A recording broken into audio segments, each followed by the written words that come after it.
औज़ुबिल्लाहिमिनश्शैतानिर्रजीम बिस्मिल्लाहिर्रहमानिर्रहीम रब्बिश्रह ली सदरी वयस्सिर ली अमरी वहलुल उक़दतम मिन लिसानी यफ़क़हू क़ौली। अस्सलाम वालेकुम।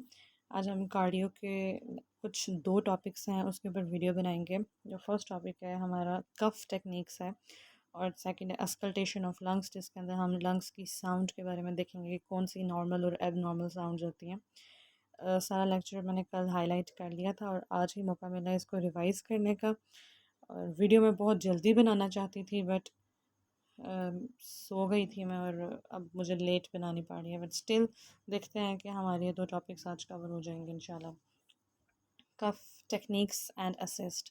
In acute care setting, patients generally initiate a cuff one of the two ways. उसने कहा है जब acute care setting है, acute का मतलब हमें यही पता है कि अगर अभी किसी को मतलब नया नया मतलब कफ उसको लगी है, ताज़ी मतलब कहते हैं ना अभी नया नया उसको बीमारी है ये, तो उस अगर हम सेटिंग की बात कर रहे हैं तो दो तरह की कफ होती है, एक होती है वॉलंटरी और एक होती है रिफ्लेक्सिवली। वॉलंटरीली मतलब मैं जानबूझ कर अगर खांस रही हूँ, जिस तरह कि अभी मैं खांसूंगी फॉर एग्जांपल, तो वो वॉलंटरीली होगा। और रिफ्लेक्सिवली का मतलब यही होता है कि उसका अचानक से रिफ्लेक्स आया और उसने खांस दिया, ठीक है। तो ये दो तरह के जो होते हैं वो पेशेंट इस तरह से मतलब खांसी करते हैं।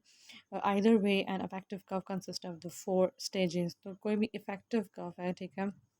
इफेक्टिव कफ हम उसी को ये कहते हैं। प्रोडक्टिव कफ मतलब जिससे स्प्यूटम वगैरह बाहर आता है, म्यूकस वगैरह। तो उसने यही बता दिया है कि 4 स्टेजेस होती हैं। First stage entails N inspiration greater than tidal volume. मतलब इंस्पायरेशन जब हम इंस्पायर कर रहे हैं वो ज़्यादा होता है टाइडल। सबसे पहले तो हमें पता होना चाहिए टाइडल वॉल्यूम क्या होता है। तो टाइडल वॉल्यूम जो नॉर्मली हम एयर अंदर लेकर जा रहे हैं, इंस्पायर कर रहे हैं और एक्सपायर कर रहे हैं, ठीक है, जो normal amount of the air है, चाहे वो हम एक्सपायर कर रहे हैं आफ्टर द इनहेलेशन, ठीक है, तो वो टाइडल वॉल्यूम होती है कि नॉर्मली के मतलब बंदा नॉर्मली जितनी एयर लेकर जा रहा है फिर उसका एक्सपायर कर रहा है। तो फर्स्ट स्टेज में उसने बता दिया कि inspiration greater than the tidal volume. मतलब जब आपने खांसना है तो हम पहले थोड़ा सा सांस ऐसे अंदर लेते हैं ऐसे करते हैं, ठीक है, थोड़ा सा सांस अंदर लेते हैं और फिर खांसते हैं। तो फर्स्ट स्टेज के अंदर उसने हमें बता दिया है कि जो इंस्पायरेशन होगी, जो आप थोड़ा सा सांस अंदर लेकर जा रहे हो, वो थोड़ा सा ना नॉर्मल से ज़्यादा ही होगी, टाइडल वॉल्यूम से ज़्यादा होगी। और adequate inspiratory volume for an effective cough are noted to be at least 60% of the patients predicted vital capacity. तो जो आप इंस्पायर कर रहे हो, वो जो वाइटल कैपेसिटी होती है ना पेशेंट की, उसका 60% बन रही होगी। और हमें वाइटल कैपेसिटी की भी डेफिनेशन आनी चाहिए। वाइटल कैपेसिटी की डेफिनेशन यही होती है कि maximum amount of the air जो कि हम एक्सपायर करते हैं, कितनी ज़्यादा एयर हम बाहर निकाल रहे हैं आफ्टर फोर्स्ड इंस्पायरेशन। मतलब मैंने बहुत ज़्यादा इंस्पायर कर लिया, लंबी गहरी सांस अंदर ली और अब मैं फोर्सफुली एक्सपायर कर रही हूँ। This is the vital capacity. Tidal volume was normal, ठीक है ना, नॉर्मली इंस्पायर किया, एक्सपायर कर दिया। वाइटल कैपेसिटी में maximum air expire after forced inspiration है। डेफिनेशन से हमें वैसे आइडिया हो जाता है, इट्स अ जनरल कंसेप्ट, लेकिन हमने फर्स्ट स्टेज में देख लिया कि inspiration is greater than the tidal volume. And जो एडिक्वेट इंस्पायरेटरी वॉल्यूम था इफेक्टिव कफ का, वो 60% बन रहा था, ठीक है, of the patients predicted vital capacity. ये हमने फर्स्ट स्टेज में ये कुछ बातें याद करनी थी। सेकेंड स्टेज में उसने बता दिया है जी क्लोजर ऑफ द ग्लॉटिस। तो जो हमारा लेरिंग्स की ओपनिंग है, ये ग्लॉटिस की, ठीक है ना, तो जो ग्लॉटिस है वो उसकी जो ओपनिंग थी वो हो जाएगी अब बंद, ठीक है। तो ये हमने याद करना है कि सेकंड स्टेज में there is a closure of the glottis. In the third stage क्या होता है, जब हम सांस ले रहे हैं या हम खांस भी रहे हैं तो हमारे एब्डोमिनल मसल्स का, अगर आप हाथ अपने एब्डोमिन पर रख के खांसेंगे तो आपको पता चलेगा, आपको प्रोमिनेंट, ठीक है, विजिबल मतलब कंट्रैक्शन नज़र आएगी एब्डोमिन की। तो एब्डोमिन और जो इंटरकोस्टल मसल्स हैं वो कंट्रैक्ट करेंगे। फर्स्ट स्टेज में inspiration was greater than the tidal volume, second में ग्लॉटिस क्लोज हो गए थे, थर्ड में जो एब्डोमिनल और इंटरकोस्टल मसल्स थे वो कंट्रैक्ट कर रहे थे और पॉजिटिव इंट्राथोरेसिक प्रेशर जनरेट कर रहे थे, ठीक है। थोरेसिक कैविटी है जो चेस्ट कैविटी है, उसके अंदर एक प्रेशर जनरेट हो रहा था। और फोर्थ स्टेज जो कि लास्ट स्टेज है कफ के दौरान, जो उन्होंने हमें बता रहे हैं कि किस तरह मतलब खांसी हो रही है, it consist of sudden opening of the glottis. जो सेकंड स्टेज में ग्लॉटिस बंद हुआ था वो फोर्थ में ओपन हो जाएगा। और forceful expulsion of the inspired air, जो आपने खांसने से पहले जो एयर इंस्पायर की थी, जब खांस देते हो करती हैं जिस तरह भी, तो वो हवा जो एयर होती है वो बाहर निकल जाती है। तो ओपनिंग हो जाती है ग्लॉटिस की और एक्सपल्जन होती है जी एयर की। तो ये 4 स्टेजेस थी and the forceful air stream is design to carry any material in its path up and out through the trachea to the mouth for expectoration. अच्छा, तो जो फोर्सफुल एयर स्ट्रीम थी उसका मकसद यही होता है कि वो मटेरियल्स जो भी अंदर हैं in it path up and out to the trachea, तो वो बाहर निकाले। जैसे कोई भी ज़रात अंदर फंसे हुए, अक्सर हम खांसी लेते हैं, खाना का कोई पार्टिकल, कोई चावल या फूड पार्टिकल अंदर फंस जाता है, हम खांसते हैं तो वो बाहर अचानक बाहर निकल जाता है। तो यही उन्होंने कहा है कि ट्रेकिया से हम और बाहर निकाल देते हैं to the mouth for expectoration, और हम उसको रिमूव कर देते हैं। खैर, ये कफ टेक्निक्स हमने देख ली थी। ये छोटा सा पैराग्राफ हमारा अभी इंक्लूडेड है क्विज़ के लिए, और हमारी ये active cycle of the breathing, इसके 7 पॉइंट्स हैं। हम इसको फ़ौरन से देख लेते हैं और फिर हम अपने सेकंड टॉपिक की तरफ चले जाते हैं, जो कि मेजर है थोड़ा सा अस्कल्टेशन। खैर, एक्टिव साइकिल ऑफ ब्रीदिंग, ये एक्चुअली नॉर्मली ब्रीदिंग ही है, जो कि आप एक्टिवली हम सांस ले रहे हैं, ठीक है। तो ये भी इसको देख लेते हैं, इसमें क्या लिखा हुआ है। जो एक्टिव साइकिल होती है ब्रीदिंग की, ACB कहते हैं, consist of the series of the manoeuvres. इसके अंदर आप कुछ सीरीज़ आ जाती है मैन्यूवर्स की, कुछ प्रोसेसेस की, perform by the patient to emphasize the independence and secretion clearance. मकसद यही है कि आप इस तरह करके ब्रीदिंग कर रहे हो, कभी फोर्सफुल कर रहे हो, कभी नॉर्मली सांस ले रहे हो। मकसद यही है कि जो अंदर सिक्रेशन है, जो भी म्यूकस या स्प्यूटम कुछ भी अंदर फंसा हुआ है, उसको क्लियर करना है, ठीक है। थोरेसिक एक्सपेंशन भी करते हैं इसमें। और फिर Pryor et al showed that this forced expiratory technique is as effective as airway clearance techniques performed by the therapist or the caregiver। तो उसने ये बता दिया, जो हम इसके अंदर जो फोर्सफुल एक्सपायरेशन करेंगे ना, ऐसे बाहर ज़ोर से सांस को बाहर ऐसे फेंकेंगे, ठीक है, उसको हफिंग भी कहते हैं। ह ह करते हैं ना हम, लाइक अभी तो मैं आहिस्ता कर रही हूँ लेकिन ज़ोर से हमारी ऐसे आवाज़ आती है और हम सांस को बाहर फेंकते हैं। This is the forced expiratory technique. तो उसने कहा ये इतनी ही इफेक्टिव है जैसे कि कोई थेरापिस्ट एयरवे क्लियर कर रहा होता है। The cycle is as follow. अच्छा जी, एक्टिव साइकिल के अंदर उसने ये बता दिया, it consist of series of the manoeuvres. तो now we will discuss what are that manoeuvres.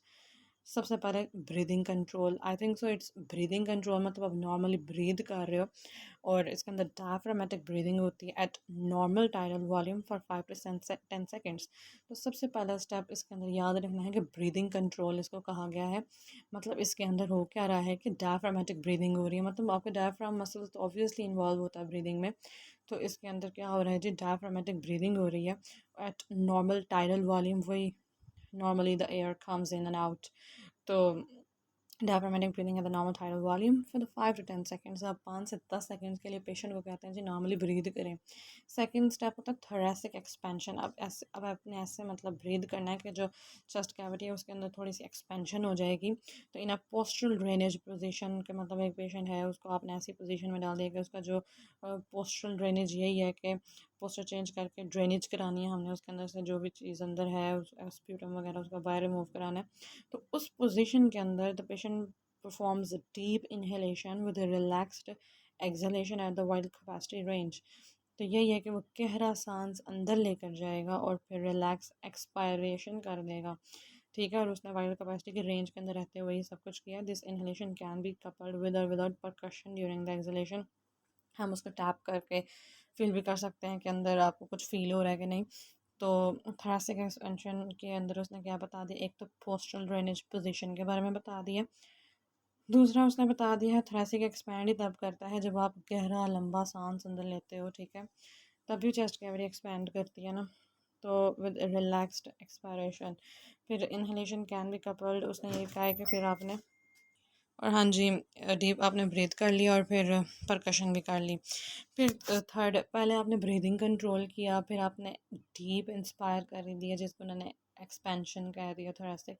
Third में फिर आपने पेशेंट को यही कहना है चलें जी फिर से ब्रीदिंग कंट्रोल करें, मतलब नॉर्मली ब्रीथ करें 5 से 10 सेकेंड्स के लिए। तीसरा ये। चौथा में फिर उसको कह देना है कि आपने थोरेसिक एक्सपेंशन एक्सरसाइज, इस तरह ना आपने उसको एक चीज़ों के लिए प्रिपेयर करें। नॉर्मल फर्स्ट में उसको ब्रीदिंग कंट्रोल किया, फिर उसको एक्सपेंशन होगी थोरेसिक, फिर ब्रीदिंग कंट्रोल, फिर थोरेसिक अल्टरनेटिव हो गया, फिर पांचवें में ब्रीदिंग कंट्रोल। तो इस तरह आपने याद रखना है कि ये अल्टरनेटिव होने हैं। फिर जब सिक्स्थ प्रोसेस, ठीक है ना, जब सिक्स टाइम आएगी तो उसको कहना फोर्स्ड एक्सपायरेटरी टेक्निक, मतलब जिस तरह हफिंग होता है ज़ोर ज़ोर से, ह ह लाइक इस तरह आवाज़ आएगी, आपको हफ्स आएंगी। तो the patient performs 1 to 2 Hafs at mid और लो लंग वॉल्यूम्स के, मतलब लंग वॉल्यूम यही होता है ना कि अंदर एयर कितनी है, कम है, या मिड, मिड में मतलब नॉर्मली एयर है अंदर लंग्स के अंदर, और लो मतलब कम है। तो हैर वो क्या कर रहा है, वो हफ्स परफॉर्म कर रहा है, और the patient is to concentrate on abdominal contraction to help force the air out.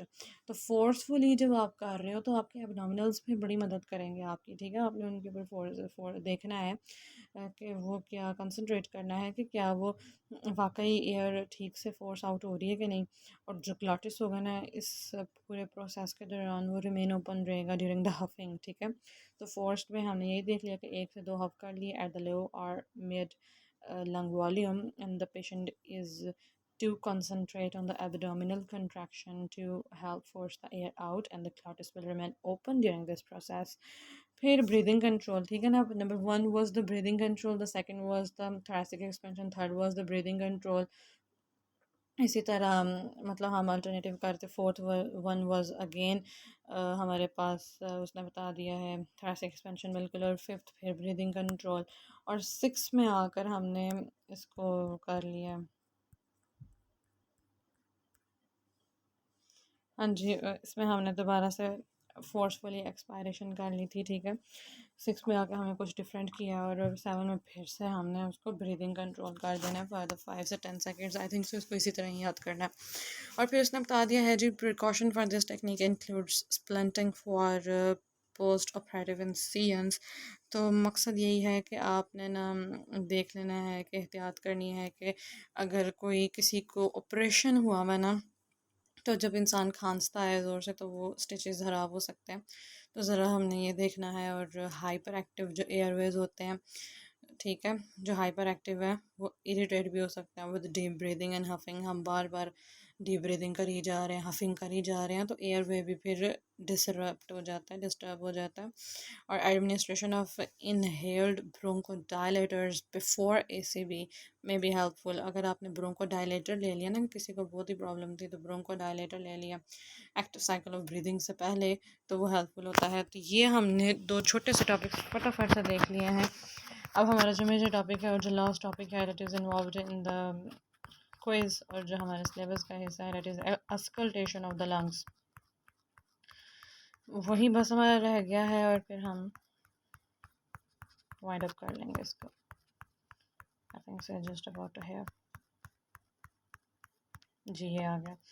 अब इसके अंदर हमने कुछ चीज़ें देख लेनी हैं जो कि इम्पोर्टेंट हैं हमारे इस सिलेबस में। अस्कल्टेशन ऑफ द लंग्स, शुरू में ना अस्कल्टेशन ऑफ लंग्स आप देख रहे होंगे कि जस्ट ब्लू अंडरलाइन किया हुआ है, इसके अंदर सिंपल कहानियाँ हैं। शुरू हमारा टॉपिक होता है जी लंग्स साउंड से। लंग साउंड्स डेफिनेशंस के नॉर्मल कौन सी हैं और एबनॉर्मल कौन सी हैं, लेकिन just have a quick overview on it. Auscultation of the lungs में क्या लिखा हुआ है इन्होंने। अस्कल्टेशन करना यही होता है जिस स्टेथोस्कोप से आप जो आवाज़ें सुनते हो। It is an evaluation technique use to confirm the findings of the chart assessment and inspection as well as to rule out other cardiopulmonary dysfunction. एक बात उसने लिख दिया जी, ये एक एवेलुएशन टेक्निक है, और जब हम अस्कल्टेट करते हैं तो इससे हमें ना कार्डियोपल्मोनरी डिसफंक्शन का पता चल जाता है कि हमारा जो पल्मोनरी सिस्टम है, लंग्स की साउंड्स ठीक है कि नहीं, और ठीक है हार्ट को भी हम देख लेते हैं साथ ही। Auscultation is an excellent tool for the reassessment of the individual's ventilation following treatment techniques। कि मतलब यही आपने असेस करना है कि एक बंदे की वेंटिलेशन ठीक है, मतलब उसने ट्रीटमेंट कराया है, तो उसके बाद वो सांस उसका ठीक आ रहा है कि नहीं। और इसका मकसद यही है कि आप इम्प्रूव कर सको ब्रोंकायल हाइजीन और रीजनल वेंटिलेशन। जो ब्रोंकायल हाइजीन है, जो उसका ब्रोंक्यूल्स वगैरह हैं, ठीक है, ब्रोंकस वगैरह, तो उसके अंदर हाइजीन का ख्याल रखना होता है कि उसके अंदर तो नहीं इन्फ्लेमेशन होगी, उसके अंदर तो नहीं कोई सिक्रीशन। तो हम वो अस्कल्टेट करके हमें पता लग रहा होता है। अभी उसने नॉर्मल बातें ही बताई हुई हैं। फिर अस्कल्टेशन का मतलब यही होता है कि इसके लिए आपको अप्रोप्रिएट इक्विपमेंट चाहिए होता है। आपको स्टेथोस्कोप के बगैर आप कैसे सुनोगे आवाज़ें, तो as well as appropriate instructions to the patient and the proper positioning. और एक तो आपको स्टेथोस्कोप चाहिए, तो ऊपर से आपने ना प्रॉपर मतलब क्या करना है, इंस्ट्रक्शंस देनी है पेशेंट को कि आपने ठीक से बैठना है और उसको बताना है आपने कि इस तरह सांस लेना। It is recommended that the physical therapist invest in a personal stethoscope because stethoscopes for different. यही है कि उसने बता दिया कि जो फिजिकल थेरेपिस्ट है उसके पास अपना भी स्टेथोस्कोप होना चाहिए, क्योंकि उसके जो डिफरेंट टाइप्स के आते हैं, डिफरेंट साइज़ के आते हैं ईयर पीसेस। तो कुछ छोटे हैं, तो आप एक अपने अपने ईयर साइज़ के हिसाब से ना फिर उसके ईयर पीसेस होने चाहिए। तो यही उसने बताया, the most appropriate choice is a stethoscope that comes with adjustable air pieces. जो अप्रोप्रिएट है ना, एडजस्टेबल एयर पीसेस और फिर adequate but not excessive tubing. जो ट्यूब होती है ना वो भी बहुत बड़ी ट्यूबिंग ना हो, ठीक है, वो भी डिस्टर्बेंस ही काज करता है, तो बहुत ही मुनासिब वो ट्यूबिंग होनी चाहिए। और डायफ्राम जिसको फ्लैट साइड कहते हैं, और जो बेल है ये उन्होंने हमें बता दिया है, ठीक है। ये जो ईयर पीसेस हैं, फिर बायनैरल्स उसने उसका नाम दे दिया है, बायनैरल्स है। ये ट्यूबिंग का तो हमें पता है ना, ये जो वायर सी होती है ट्यूबिंग है। और फिर उन्होंने हमें बता दी इस सारे को चेस्ट पीस कहते हैं। और चेस्ट पीस होता है कि इस पर मुश्तमिल है डायफ्राम, ये फ्लैट पार्ट बता दी। और ये बेल, वैसे ही हमने इसको ना एक दफ़ा देख लिया है कि ये ईयर पीसेस थे, ये बायनैरल्स थे, और फिर ट्यूबिंग थी, एंड चेस्ट पीस था, फिर डायफ्राम एंड बेल। ऊपर बेल है जिसको पकड़ के हम ऐसे कर रहे होते हैं। अच्छा, तो फिर आगे उन्होंने हमें क्या बता दिया है, हमने इसकी कंस्ट्रक्शन देख ली। फिर auscultation of the lung sound is performed with the diaphragm of the stethoscope preferably in the quiet environment. यही है कि हम डायफ्राम के साथ ही मोस्टली कर रहे होते हैं, हमने डायफ्राम पार्ट ही रखा होता है, बहुत ही खामोश इन्वायरमेंट में होनी चाहिए। जनरल बातें हैं। फिर another option that is becoming more popular is the use of electronic stethoscope. उसने कहा है जो इलेक्ट्रॉनिक है ना, जो बैटरी वाले होते हैं, जो इलेक्ट्रॉनिक होते हैं, अब वो बड़े अच्छे होते हैं, और दे benefit of being able to amplify the sounds to the greater extent than the conventional stethoscope। तो जो कन्वेंशनल है, जो पुराना जो हम यूज़ कर रहे हैं, उसके निस्बत जो इलेक्ट्रॉनिक होगा ना, वो एम्पलीफाई, सर ने भी हमें बताया था कि वो आवाज़ को थोड़ा ऊंचा करके बयान करेगा, बताएगा। तो फिर क्लियर हो जाती है आवाज़, आपको पता चल जाता है कि अच्छा ये प्रॉब्लम है, दिस इज़ नॉर्मल और एब नॉर्मल, ठीक है, आपको बताने में आसानी हो जाती है। तो वे provide better quality of the sound than the conventional. एक तो क्वालिटी ऑफ साउंड अच्छी होती है, it is still unproven as to whether or not this improvement is clinically significant. अच्छा जी, ये मतलब उसने कहा कि अभी नहीं पता चला कि ये क्लिनिकली सिग्निफिकेंट है कि नहीं। फिर technology improves and electronic stethoscope becomes more refined, we may see the conventional stethoscope become obsolete। यही है कि अब इलेक्ट्रॉनिक इतने अच्छे हो गए, ऑब्सोलीट यही है कि अब यूज़ नहीं हो रहे कन्वेंशनल। इलेक्ट्रॉनिक जो इतने अच्छे हो गए हैं, ये है कि महंगे हो सकते हैं, ठीक है। One major advantage offers is the ability of a person to listen from a distance, which may increase in use with telemedicine becoming popular। मतलब अगर आप दूर बैठे हुए हो, अगर आप यूरोप में हो, कहीं भी हो, ठीक है, और आपका डॉक्टर पाकिस्तानी है, तो आपने उसको सुनाना है, या कुछ भी अपोजिट आप कर लो, वाइस वर्सा। तो फिर उसके लिए उसने ये बताया दिया है कि अब आपके पास एबिलिटी है कि पर्सन एक डिस्टेंस से, और आप टेलीमेडिसन के थ्रू, ठीक है, ये कर सकते हो। और electronic stethoscope offers the capability for the sounds to be recorded so that it should be listened to at a later time. मतलब आपने अभी उसको रिकॉर्ड कर लिया, कल को आप फिर से उसका मतलब उसकी हिस्ट्री देख रहे थे या उसकी रिपोर्ट्स देख रहे थे, तो आप उसकी आवाज़ सुनकर आपने रिकॉर्ड की होगी, ठीक है, इलेक्ट्रॉनिक स्टेथोस्कोप के अंदर उसकी आवाज़ एबनॉर्मल थी, तो आपको पता चल जाएगा कि हमने किधर मसला आ रहा है। इंस्पायरेशन के दौरान आ रहा है, एक्सपायरेशन के दौरान मसला आ रहा है, ठीक है ना, एक्सपायर करते हुए, तो हमें पता चल जाएगा। ये सारी बातें हमने देख ली सब। अस्कलेशन के अंदर ऊपर जनरल सा एक था कि स्टेथोस्कोप चाहिए होता है, उसके साइज़ डिफरेंट होते हैं, फिर इलेक्ट्रॉनिक अच्छा होता है, और फिर उसने ये भी बता दिया हमें एक डिस्टेंस से भी, एक तो वो एम्पलीफाई कर रहा था, एक अच्छी बात ये थी, क्वालिटी ऑफ साउंड अच्छी थी, और फिर एक डिस्टेंस से भी हम इसको यूज़ कर सकते हैं। टेलीमेडिसिन अब पॉपुलर होती जा रही है, और टेलीफोन पे आई थिंक से यही कहना चाह रहे हैं, और फिर हम इसको रिकॉर्ड करके बाद में भी सुन सकते हैं। और मिसाल उसने दे दी है कि कोई कार्डियोलॉजिस्ट है कि वो आपकी जो आवाज़ थी वो सुन सकता है, which is going on with the heart during activity, during being present while, sorry, while the patient was performing the activities. तो क्या है कि वो आपकी what is going on with the heart, ठीक है, ड्यूरिंग द एक्टिविटी। तो cardiologist देख सकता है कि आप एक्टिविटी कर रहे हो, आप चल फिर रहे हो, तो आपके हार्ट के साथ क्या हो रहा है, ठीक है, एक्टिविटी के दौरान। तो उस वक्त आप उसको रिकॉर्ड कर लेते हो, और पेशेंट जब परफॉर्म कर रहा था एक्टिविटीज़, और बाद में आप सुन सकते हो, ठीक है जी। फिर उसने बता दिया जी, for the auscultation of the lung sounds the optimal position is for the patient to be sitting. ठीक है, हमने क्लास में भी थोड़ी बहुत मतलब जो अस्कल्टेशन की थी वो बिठा कर ही की थी। To permit the auscultation of the entire lung space including both the anterior and posterior chest wall. Anteriorly भी कर सकते हैं, पोस्टीरियर भी। In addition optimal auscultation involves removal of the bed clothes to expose the bare skin while the individual breaths deeply through an open mouth। ठीक है, गहरा सांस हम उसको पेशेंट का कहते हैं जी, मुंह खोल कर मतलब गहरा सांस लें। और हम बेहतर यही है कि जो क्लॉथ्स हैं उसको ख़त्म मतलब रिमूव करके एक्सपोयर उसका करके, ठीक है, डायरेक्टली बेयर स्किन के ऊपर जब हम वो डायफ्राम रखते हैं ना स्टेथोस्कोप का, आवाज़ ज़्यादा सही सुनाई देती है। ये बात तो उसने बता दी। लिखा हुआ some of the more seriously ill patients can neither tolerate the sitting position at the time of initial visit or not perform adequate deep breaths for the escalation। बस उसने ये बता दिया कि कुछ लोग बैठ के नहीं मतलब कर रहे होते और कुछ लोग बहुत गहरा सांस भी नहीं ले पा रहे होते, तो ये उसने एक ड्रॉबैक बताया। Over the entire lung space at least one breath escalated in each bronchopulmonary segment। तो आपने पूरे lung space में अपनी आवाज़ें चेक करनी होती हैं और उसको कहना होता है कि वन ब्रेथ आप ले रहे हो, हर ब्रोंकोपल्मनरी सेगमेंट के अंदर आप हाथ रखोगे, उसका मतलब डायफ्राम रखोगे। ब्रोंको पल्मनरी सेगमेंट का नाम उसने दिया, ठीक है।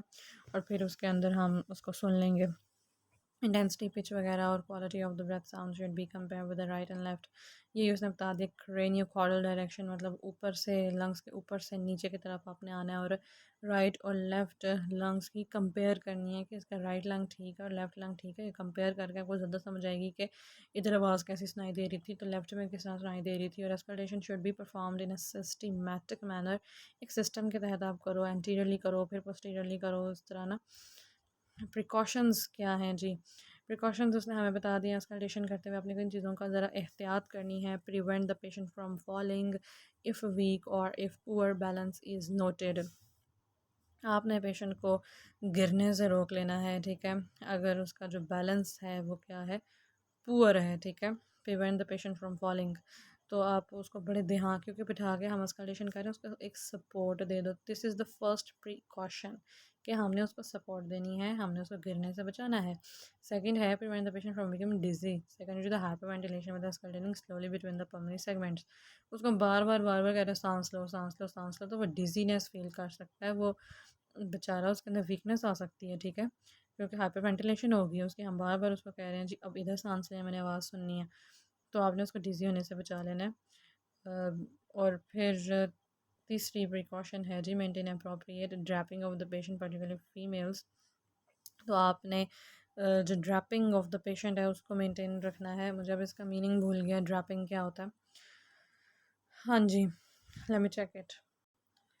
हाँ जी, मैंने ड्रैपिंग चेक की है। इसका मतलब यही है कि आपने लूज़ली रैप करना है, ठीक है ना, with a piece of cloth के मतलब लूज़ उसके क्लॉथ्स हों या फिर ठीक है लूज़ली रैप्ड हो। खासतौर पर उसने कहा फीमेल्स में अगर आपने चेक कर रहे हो लंग साउंड्स को, if escalation reveals very faint और distant sounds, remind the patient to take deep breaths and to breathe in and out through the mouth so that a recheck can be done. अगर आवाज़ बहुत ही मतलब दूर से आ रही है, डिस्टेंट होता है ना दूर से, यहाँ पर बहुत ही हल्की मध्यम सी आ रही है, तो उसको गहरा सांस ले हमने फिर उसको इंस्ट्रक्ट करना है। तो इन प्रिकॉशंस का आपने ध्यान रखना है कि पहले उसको गिरने से रोक देना है, ठीक है, गिरने से बचा लेना है, फिर उसको डिज़ी होने से बचा लेना है कि वो मतलब सांस ले लेके डिज़ी ना हो जाए। और फिर उसको ड्रैपिंग ऑफ द पेशेंट होनी चाहिए खासतौर पर फीमेल्स। और फिर उसने बता दिया अगर वो फेंट उसकी आवाज़ें आ रही हैं, हल्की सी आवाज़ आ रही है, तो उसको डीप साउंड ले, डीप ब्रेथ ले। हाँ जी, लंग साउंड डेफिनेशंस अभी इम्पोर्टेंट टॉपिक आ जाता है। आई थिंक सो इसी वीडियो के अंदर ही हम इसको कवर कर लेंगे तो बेटर होगा हमारे लिए, या फिर मैं लंग साउंड डेफिनेशंस के अलग वीडियो बनाऊँ। I am so confused at it. I think सो इसी के अंदर ही हम फिर कर लेते हैं, ठीक है। लंग साउंड डेफिनेशंस हो जाते हैं जी। Disagreement exist regarding the term used to identify